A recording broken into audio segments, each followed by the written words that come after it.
Sten Timo Sokk karikafinaalis kahjuks selge allajäämine Tartu Ülikool Rockile, aga kuidas sa ise mängu kokku võtad?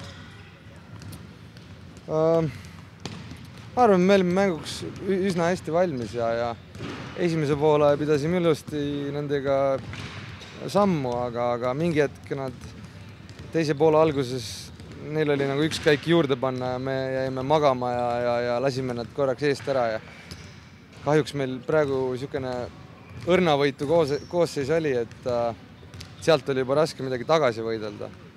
Aga au Tartule, et Tartu kasutas täpselt meie nõrkused kõik meie vastu ära ja sealt see võit neile tuligi niisugune suur. Palju see eilne selline rahmeldav mäng jalgades võis olla? Eks ta ikka natuke oli, et seda ei saa alahinnata, aga ei saa ka vastaseid alahinnata, et pigem olid vastased täna tublimad ja lõhkusid meie mängu oma mänguga ära, et surusid oma mängu meile peale. No sina jätad nüüd meeskonna maha ja liigud Venemaale, et mida sa just Rakvere Tarvale veel nüüd siin ootad? No mina loodan ikka neile kõike paremat, et nad ikkagi läheksid ikkagi samamoodi edasi üks mäng haaval ja jõuaksid võimalikult kõrgele nii Eesti liigas kui Balti liigas, aga siia juurde tagasi tulles ma ei ole siiski veel kuhugi päris kindlalt läinud, et võib-olla näete mind 3. jaanuaril veel Kalevi vastu mängimas nende rivistuses, et see on ka kõik on võimalik. Siis mitte midagi allkirjastatud sellist asja ei ole?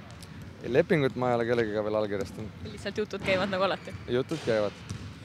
Rakvere Tarvas nüüd tihtipeale ju räägitakse ka alati sellest, et kas Tartu Ülikool Rock või Kalev Cramo tuleb meistriks, mis Rakvere Tarva võimalused sinu arvates võiksid olla, sest tegelikult te ju madistasite mõlemaga.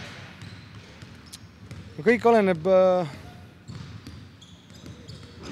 praegu on Rakverel natuke raske selles mõttes, et kui ma peaks nüüd ära minema, siis Andres peab ikkagi üsna 2-3 meest kindlasti juurde endale siia võtma, et meistritiitile mängija, et eks neil ole kõik võimalused olemas.